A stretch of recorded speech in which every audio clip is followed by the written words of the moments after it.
Can you hear me now, sir? Yes, I can hear you. You were making the point about whether or not this is a good first step when it comes to, cutting down on expenditure vis-a-vis dealing with the economic crunch. Yes, it's a good step, and I said that the main objective is for government to show that they are on course with the fiscal consolidation part, and the fiscal consolidation part is to narrow the budget deficit and also slow down the rate of borrowing. And so they have already passed the e-levy. Hello? Hello? Hello, I can hear you. Can you hear me? Yes, I can hear you. Go ahead, Doc. Yes. So they have already passed the e-levy. And so they have also touched on the expenditure side. And I've mentioned that most of the expenditures are rigid in themselves. So the government cannot reduce compensation to employees. In any case, employees are asking for increments in their salaries.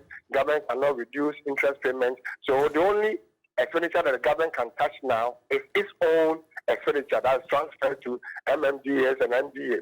Right. And so this is a good signal. The government is doing this to achieve two main objectives. First, to make some savings, and we have been told it's about 2 billion or so.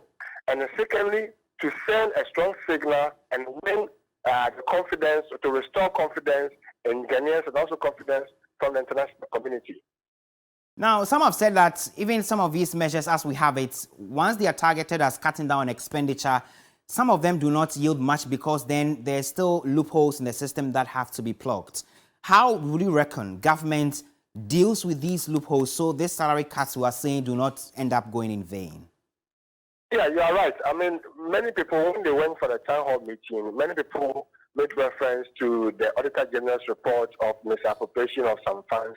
And so there's every reason for the government to be prudent or be efficient in its management. I think that this is a good thing that there is a good step. But going forward, they should make sure that they are efficient in the management of the finance.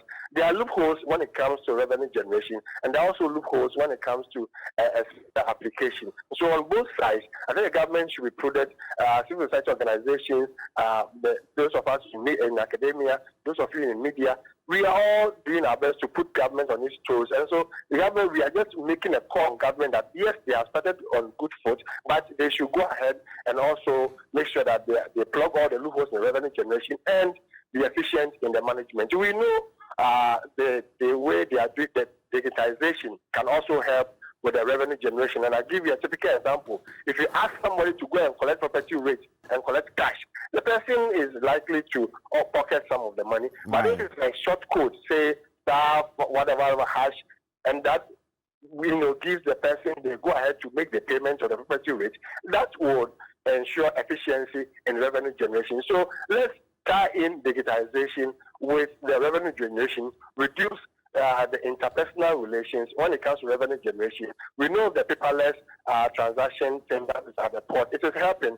We know from DVLA and other government agencies, all these things are helping. So let's go digital in revenue generation. Thank you, Dr. Sarkodie. He is an economist with the Institute of Fiscal Studies there speaking to us.